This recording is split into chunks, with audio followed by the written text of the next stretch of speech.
નમસ્કાર વિદ્યાર્થી મિત્રો, સહજાનંદ વિદ્યા સંકુલ વતી હું આપ સૌનું હાર્દિક સ્વાગત કરું છું. આપણે આજે ધોરણ 11ના આપણા ભૂગોળમાં પાઠ 1ના છેલ્લા મુદ્દાનો અભ્યાસ કરવાનો છે અને આ મુદ્દો એટલે આપણો ભૂગોળનું મહત્વ. પણ ભૂગોળના મહત્વ પહેલા પ્રાદેશિક અભિગમ અંગે એક એના જેને કહેવાય પેટા શાખાઓ વિશે કે ઉપશાખાઓ વિશે આપણે થોડોક માહિતી મેળવવાની છે કે પદ્ધતિસર અભિગમ અંગત જો તમે અભ્યાસ કરો તો એની કેટલીક ઉપશાખાઓ પડતી એના વિશે આપણે જોઈ ગયા. હવે પ્રાદેશિક અભિગમ હેઠળ જો તમે અભ્યાસ કરશો તો એના અંગે પણ કેટલીક ઉપશાખાઓ બનશે અને પ્રાદેશિક અભિગમની આવી કેટલીક ઉપશાખાઓ કઈ કઈ એના વિશે આપણે માહિતી મેળવવાની છે. તો પ્રાદેશિક અભિગમની ઉપશાખાઓમાં પહેલી છે પ્રાદેશિક અધ્યયન. પ્રાદેશિક અધ્યયન એટલે શું? તો પ્રાદેશિક અધ્યયન એટલે પ્રાદેશિક અભિગમ હેઠળની એક એવી શાખા કે જે કોઈ પણ એક વિસ્તાર કે કોઈ પણ એક પ્રદેશનો પ્રાદેશિક રીતે અભ્યાસ કરવાનું કાર્ય કરશે. આ અધ્યયન એટલે અભ્યાસ કે સ્ટડી. ત્યારબાદ આગળ બીજો એનો પેટા વિભાગ કે પેટા શાખા, તો આ જે છે એ પ્રાદેશિક વિશ્લેષણ. પ્રાદેશિક અધ્યયન દ્વારા જે કંઈ માહિતી મળી આ માહિતીને પ્રાદેશિક વિશ્લેષણ જે શાખા છે એ શું કરશે? તો એનું વિશ્લેષણ કરવું એટલે એને યોગ્ય રીતે ગોઠવવી અને માહિતીનું એક રીતે યોગ્ય ખ્યાલ મેળવવો કે માહિતી શું કહેવા માંગે છે, માહિતીને સમજવાનો પ્રયત્ન કરવો એટલે વિશ્લેષણ. હવે કોઈ પણ પ્રદેશનો તમે અધ્યયન કરી લીધું, એનો અભ્યાસ કરી લીધો, એની માહિતીનું વિશ્લેષણ કરી લીધું, એને સમજી લીધી અને એને યોગ્ય રીતે ગોઠવી લીધી જેથી આપણને પાછી ફરીવાર સરળતાથી મળી રહેશે. ત્યારબાદ ત્રીજી જે એની ઉપશાખા છે પ્રાદેશિક અભિગમની, આ કામ કરશે પ્રાદેશિક વિકાસ એવા નામની શાખા છે. અને પ્રાદેશિક વિકાસ જે ઉપશાખા રહે એનું કાર્ય શું?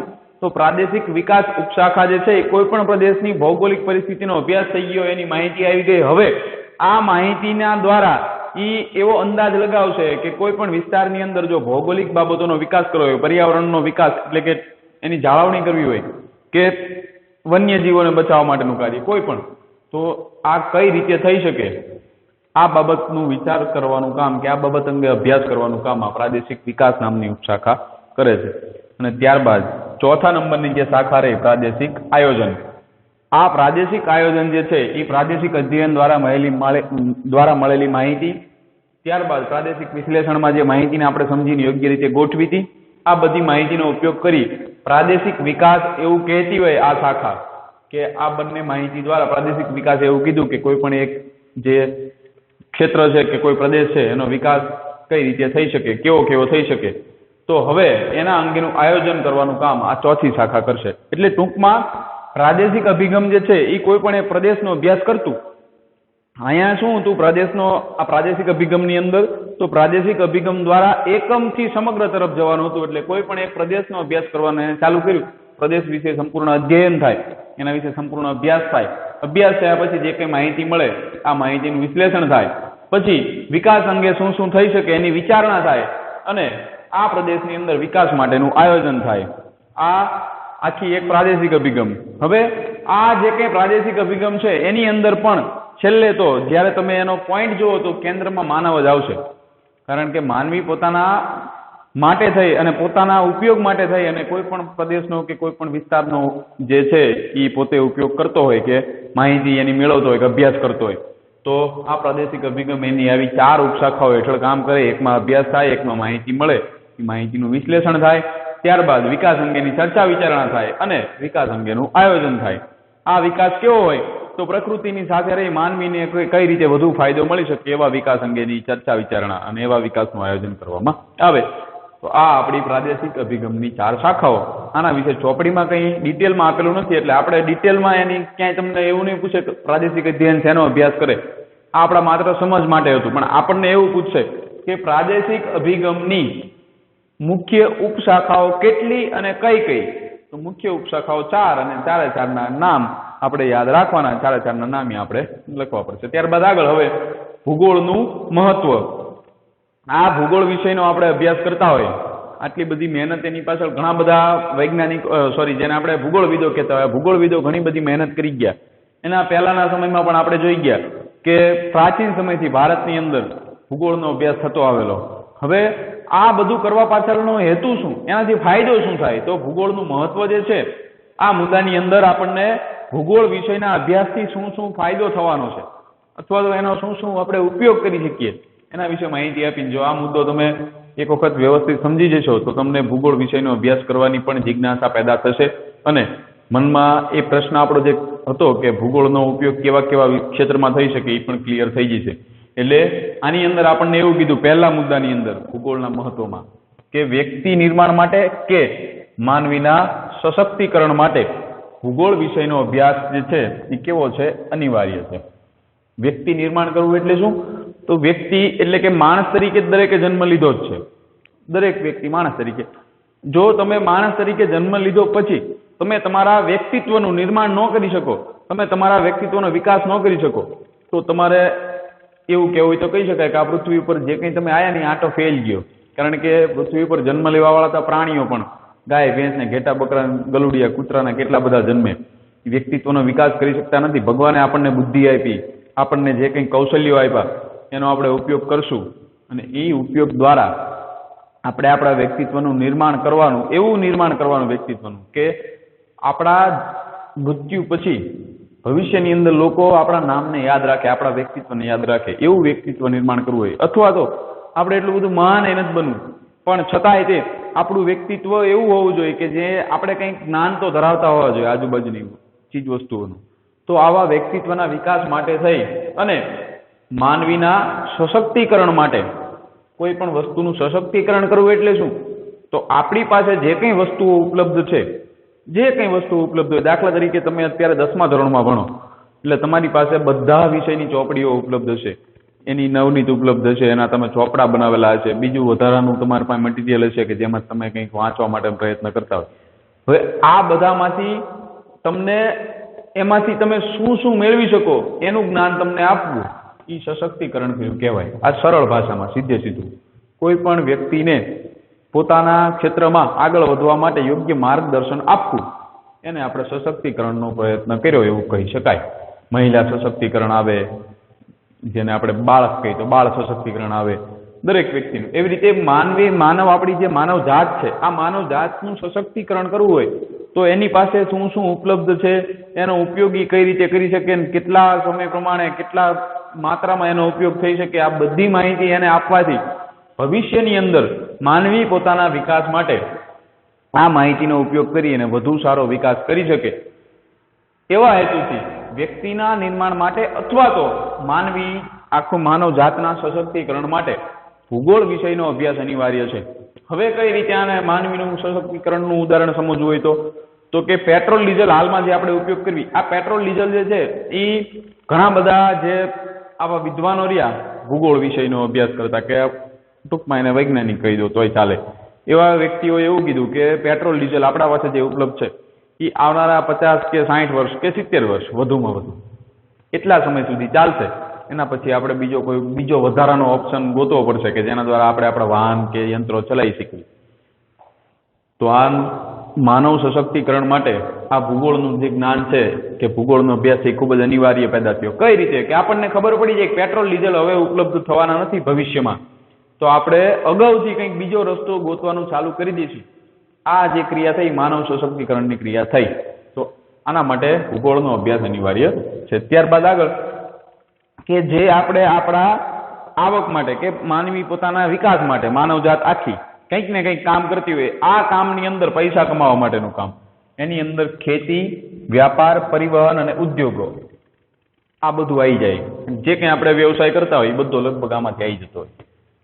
કોઈ વ્યક્તિ નોકરી કરતો હોય તો એને એવું થાય કે આમાં મારું ક્ષેત્ર ક્યાંય નથી, તો એ ક્યાંક ને ક્યાંક વ્યાપારમાં આવી જતો હોય અથવા તો કોઈ પણ બીજી આર્થિક પ્રવૃત્તિ. પણ ગમે તે પ્રકારની આર્થિક પ્રવૃત્તિ હોય એ આ 4 બાબતો ઉપર મુખ્ય આધાર રાખશે.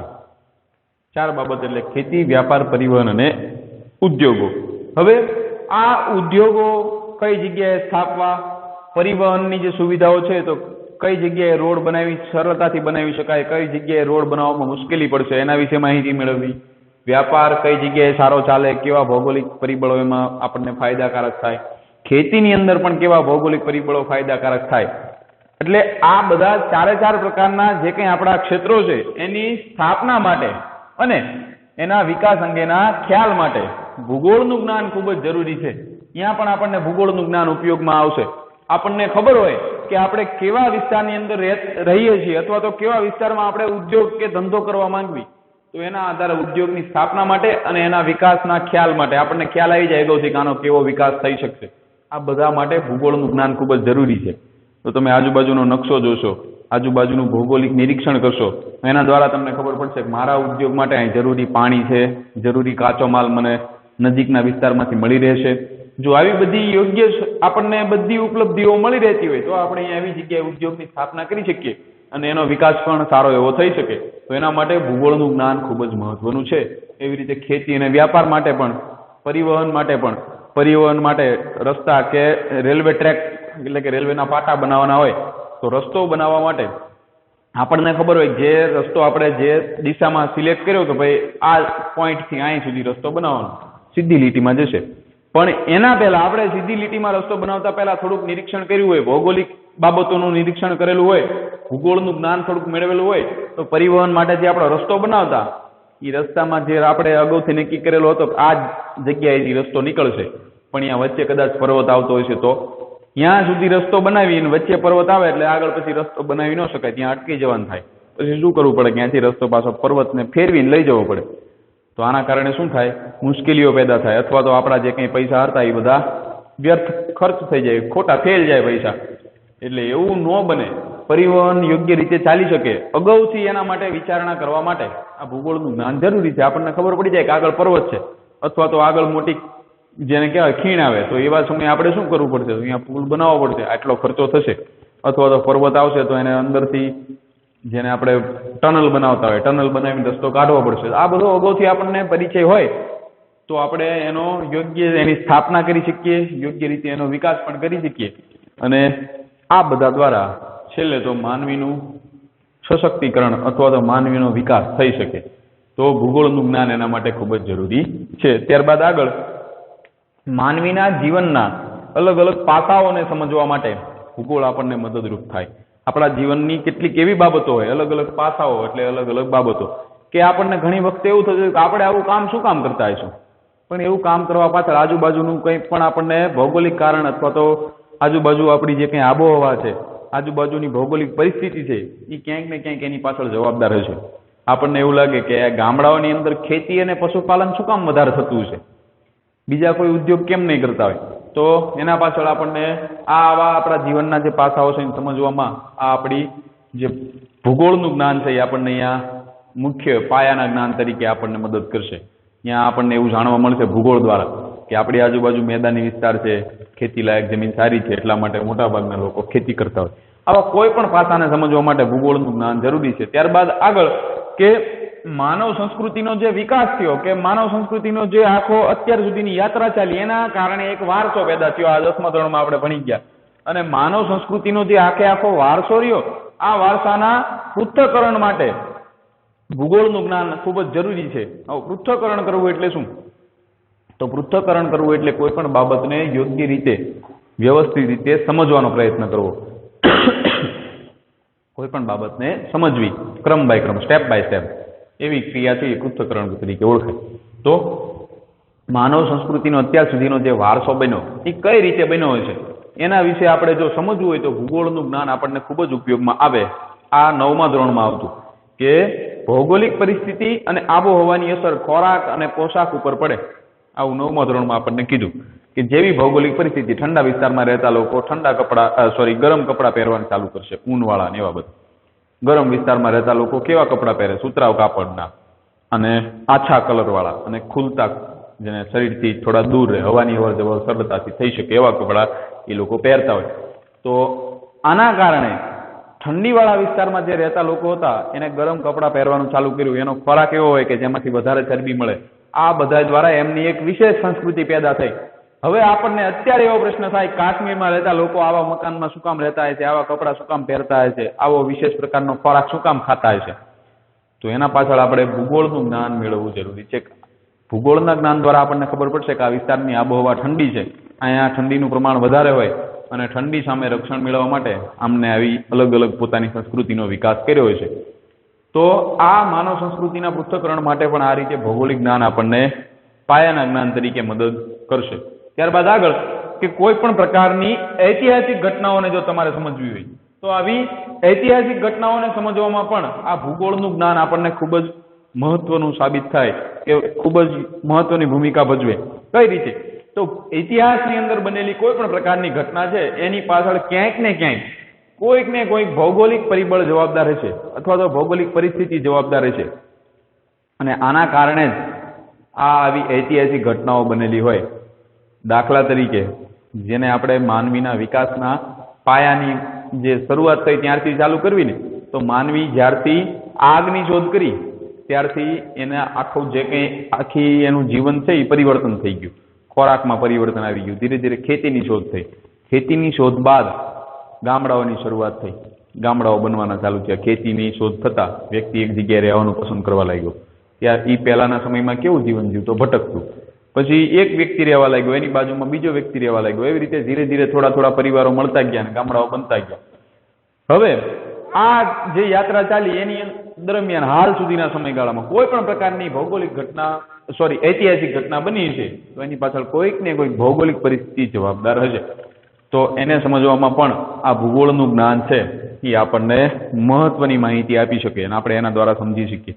કોઈ પણ દેશની અંદર યુદ્ધ થયું હોય તો યુદ્ધ થવા પાછળનું કારણ તમે જાણો તો કાં તો એને ખનીજો માટે યુદ્ધ કર્યું છે, કાં તો કોઈ વિસ્તારને પડાવી લેવા માટે યુદ્ધ કર્યું છે, અથવા તો કોઈ એવો સારો ઉત્પાદન આપતો પ્રદેશ હોય એના માટે થઈને યુદ્ધ થયું હોય. આ બધી ઘટનાઓ આપણને આ ભૂગોળ દ્વારા સમજવામાં સરળતા પડે. ત્યારબાદ આગળ કે હાલના સમયની જે આપણી વૈશ્વિક સમસ્યાઓ છે, આ વૈશ્વિક સમસ્યાઓનો હલ કેવી રીતે લાવવો એના વિશે પણ ભૂગોળ આપણને પાયાનું જ્ઞાન પૂરું પાડે છે. આપણી હાલની વૈશ્વિક સમસ્યા કોઈ પણ હોય, ગરીબી હોય તો ગરીબીને દૂર કરવા માટે પણ ભૂગોળનું જ્ઞાન આપણને ખૂબ જ ઉપયોગી સાબિત થાય. કઈ રીતે? તો ગરીબી દૂર કરવી હોય, ગરીબી હાલના વિશ્વની મોટી સમસ્યા છે, આખી વિશ્વની વૈશ્વિક સમસ્યા. અને એક વસ્તી વધારો, પછી પ્રદૂષણ, આવી બધી. તો આ બધાને દૂર કરવા માટે ભૂગોળ આપણને એક જરૂરી જ્ઞાન આપશે કે કેવા કેવા પગલાઓ લઈ શકાય, કઈ કઈ બાબતોના આધારે આવી સમસ્યાઓ પેદા થઈ હશે અને કેવા કેવા પરિબળોની અંદર આપણે પરિવર્તન લાવશું તો સમસ્યાઓ દૂર થશે. આ બધા માટે ભૂગોળનું જ્ઞાન ખૂબ જ જરૂરી છે. ત્યારબાદ આગળ કોઈ પણ વ્યક્તિ હોય તો વ્યક્તિની અંદર આંતરરાષ્ટ્રીય સમજના વિકાસમાં ભૂગોળ એક મહત્વની ભૂમિકા ભજવે. આપણા અંદર જ્યાં સુધી આપણે ભૂગોળનો અભ્યાસ નથી કરતા ત્યાં સુધી આપણા અંદર આંતરરાષ્ટ્રીય સમજ હોતી નથી બિલકુલ. આપણને માત્ર આપણા પ્રદેશ પૂરતી જ માહિતી હોય છે. એટલે આપણને એવું થાય મારી દુનિયા, આખું પૃથ્વી આવી જ છે ને આવી જ હોય. જ્યારે તમે ભૂગોળનો અભ્યાસ કરવાનું ચાલુ કરો ત્યારે તમે જોશો કે ઓહો, આ તો આપણું ગુજરાત રાજ્ય આવડું જ છે, એની બહાર ભારત દેશ આવડો મોટો. ભારત દેશની બહાર જોશો ને ત્યારે ખબર પડશે કે ઓહો, ભારત દેશ તો આવડો જ છે, પૃથ્વીનો ગોળો કેવડો મોટો, એની અંદર તો કેટલા બધા દેશો છે. ભારતની બાજુમાં આ દેશ આવેલો છે, ભારતની આ દિશામાં પૂર્વ દિશામાં બાંગ્લાદેશ આવેલો છે. આ બધી માહિતી તમે જ્યારે મેળવશો ને ત્યારે તમારી અંદર એક પ્રકારની આંતરરાષ્ટ્રીય સમજ પેદા થશે. અને આંતરરાષ્ટ્રીય સમજ છે એ આપણને ખૂબ જ ઉપયોગી થાય. કોઈ પણ દેશ વિશે જ્યારે વાત થતી હોય ત્યારે આપણા મનમાં ખ્યાલ સ્પષ્ટ થઈ જાય કે આ ક્યાંની વાત થાય છે. જો આપણે એના વિશે જાણતા ન હોય તો આપણને એમાં કંઈ ટપ્પો પડવાનો નથી. એટલે આવી આંતરરાષ્ટ્રીય સમજના વિકાસમાં પણ ભૂગોળ મહત્વની ભૂમિકા ભજવે. ત્યારબાદ આગળ કે વિશ્વ બંધુત્વની ભાવના કેળવવામાં પણ ભૂગોળ મહત્વની ભૂમિકા ભજવે છે. વિશ્વ બંધુત્વની ભાવના એટલે શું? તો વિશ્વ આખું એક છે અને વિશ્વની અંદર રહેતા બધા દેશો કે એની અંદર રહેતા બધા લોકો એકબીજા સાથે ભાઈચારાથી રહે એવી ભાવના. તો આના વિશ્વ બંધુત્વના વિકાસમાં ભૂગોળ કઈ રીતે મદદ કરી શકે? તો કે જે આપણે અહીં કીધું કે આંતરરાષ્ટ્રીય સમજ વ્યક્તિના મગજમાં પેદા થાય, એ બધા એવું જાણતા થાય કે આપણે બધા તો એક જ સમાન ગ્રહ ઉપર રહેતા વ્યક્તિઓ છીએ. છેલ્લે તો આપણા દેશ છે એ કદાચ એકબીજા થોડા થોડા દૂર હશે, કાં તો અડેલા હશે, પણ આપણે એકબીજાના વગર ચાલવાનું નથી. કારણ કે આપણે ભૌગોલિક બાબતોનો અભ્યાસ કર્યો હોય કે આ પ્રકારનું ખનિજ માત્ર ભારતમાં મળે, આવું બીજું કોઈ પણ ખનિજ હોય, દાખલા તરીકે લોખંડ છે ભારતની અંદર મળે, સોનું છે એ આફ્રિકાના ખંડોની અંદરથી મળે. તો આ બધા દ્વારા આપણને એક પ્રકારની માહિતી મગજમાં એક ક્લિયર થઈ ગઈ છે કે દરેક બાબત મારા દેશમાં દરેક વસ્તુ મળતી નથી. એટલે મારા બીજા દેશ ઉપર આધાર રાખવાનો થાય. એટલે બીજા દેશ સાથે આપણે આધાર રાખતા થવી તો આપણે એમની સાથે સારા સંબંધ રાખવા પડે ને આપણે બધા એકબીજાના સહકાર દ્વારા ચાલી શકશું નહીં. આવો વિચાર પેદા થાય તો એના દ્વારા વિશ્વ બંધુત્વની ભાવનાનો વિકાસ થઈ શકે. ત્યારબાદ આગળ કે રાષ્ટ્રપ્રેમ જગાડવામાં પણ કે રાષ્ટ્રપ્રેમ પ્રગટાવવામાં પણ ભૂગોળ મહત્વની ભૂમિકા ભજવે. આપણને આપણા દેશ વિશે માહિતી આપે. આપણો ભારત દેશ આવડો મોટો વિશાળ છે, એની અંદર કેવા કેવા ભૌગોલિક વિવિધતાઓ છે, કેવા કેવા રાજ્યો આવેલા છે, આ બધી માહિતી ભૂગોળ આપણને આપશે. અને એના દ્વારા આપણા મગજમાં એક આપણા દેશ વિશે એક અલગ જ આખી છબી પેદા થશે અને આપણને આપણા દેશ પ્રત્યે લાગણી પેદા થાય. જો આપણને કોઈ એવું કહે જ નહીં કે ભારત મારો દેશ છે અને હું મારા ભારતીયો બધા ભાઈ બહેન છે અને હું મારા દેશને ચાહું, આવું તમને વારંવાર કહેવામાં ન આવે, કોઈ વ્યક્તિને એવી માહિતી જ ન આપે કે ભારત તારો દેશ છે, તો એને પોતાના દેશ પ્રત્યે ક્યારેય લાગણી પેદા થશે નહીં.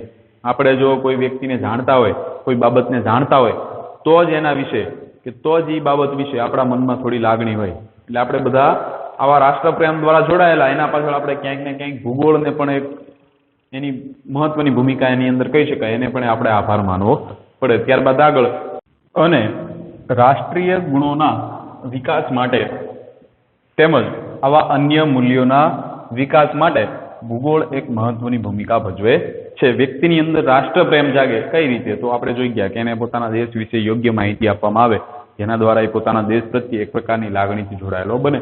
એવી જ રીતે રાષ્ટ્રીય ગુણોના વિકાસ માટે આપણે આપણા દેશ પ્રત્યે કંઈક ને કંઈક એવા જેને કહેવાય કે રાષ્ટ્રીય ગુણો ધરાવતા હોય. દાખલા તરીકે આપણા દેશના વિકાસ માટે આપણને એક પ્રકારની અંદરથી ઈચ્છા હોય કે મારા દેશનો વિકાસ થાય, એના માટે આપણે યોગદાન આપતા હોય. આપણા દેશની ઉપર કોઈ બીજો વ્યક્તિ કોઈ પણ પ્રકારે આપણા દેશને નુકસાન પહોંચાડવાનો પ્રયત્ન કરે, એવા સમયે તરત આપણે એના માટે લડવા માટે તૈયાર થઈ જતા હોય.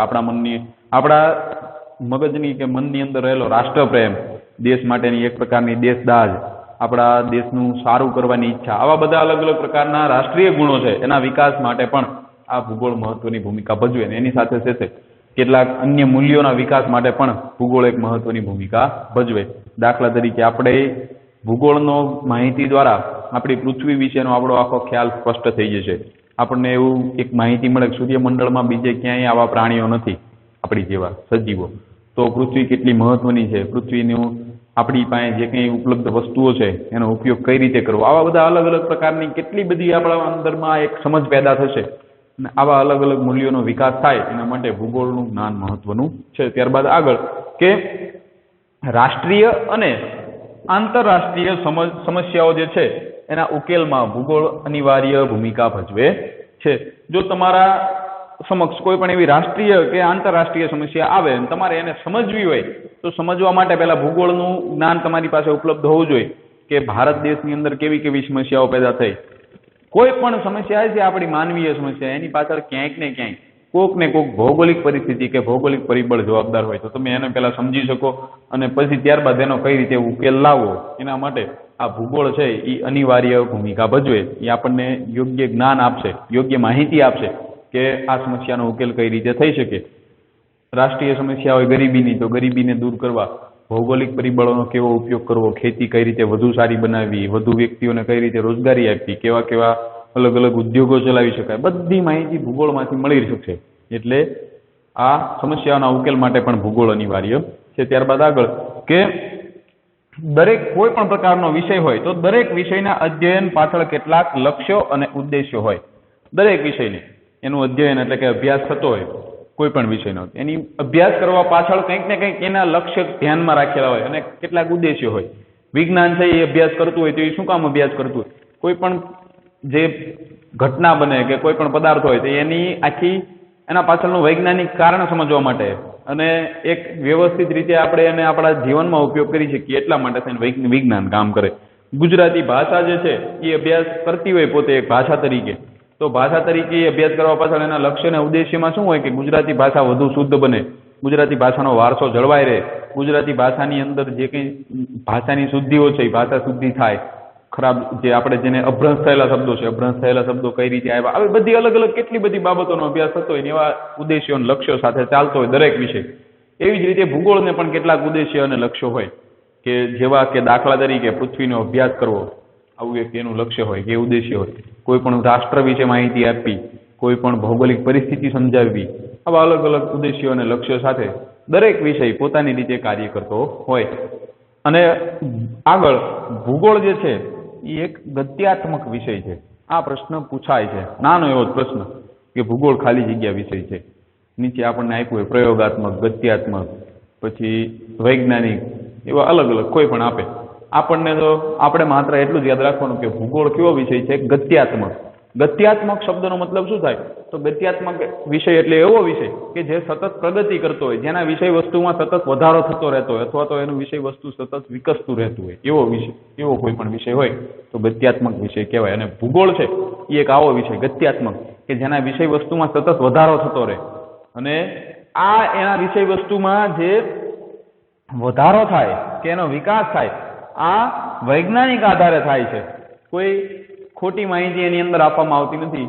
વૈજ્ઞાનિક જે કંઈ કારણો છે, આ વૈજ્ઞાનિક કારણો અને વૈજ્ઞાનિક બાબતોના આધારે એના વિષય વસ્તુનો વિકાસ થાય છે. એટલે ભૂગોળ કેવો વિષય છે એવું પૂછાય તો ગત્યાત્મક વિષય છે એ યાદ રાખવાનું ખાસ.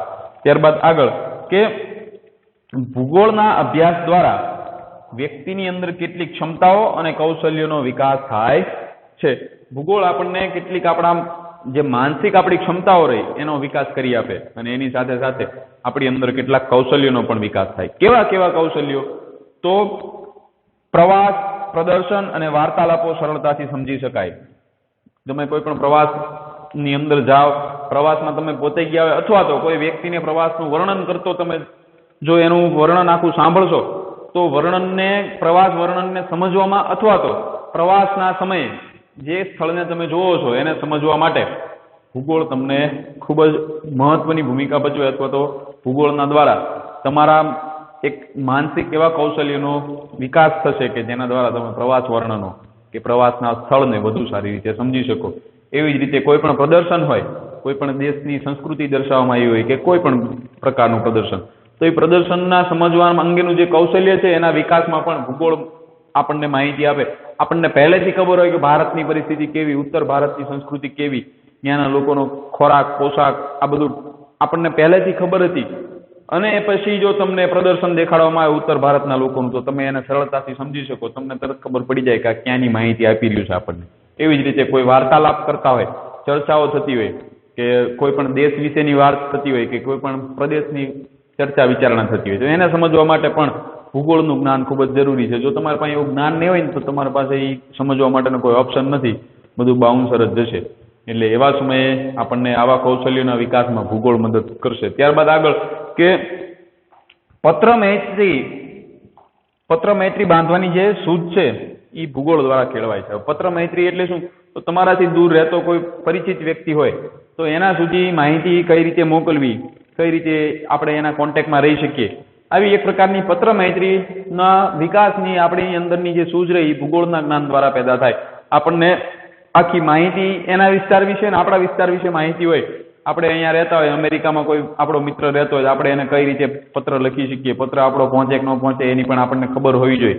આપણે એને કઈ રીતે કોન્ટેક્ટ કરી શકીએ, આ બધી માહિતી આપણને ભૂગોળના જ્ઞાન દ્વારા મળશે. ઘણી વખતે તમારે ઘણા વ્યક્તિઓને એવી જ નથી ખબર હોતી કે જે જગ્યાએ જ્યાંની વાત થતી હોય, કોઈ વિસ્તારની, કોઈ દેશની વાત થતી હોય, ક્યાં આવેલો છે, ત્યાં આજુબાજુ શું, એટલે આવી બધી માહિતી ભૂગોળ દ્વારા આપણને મળે.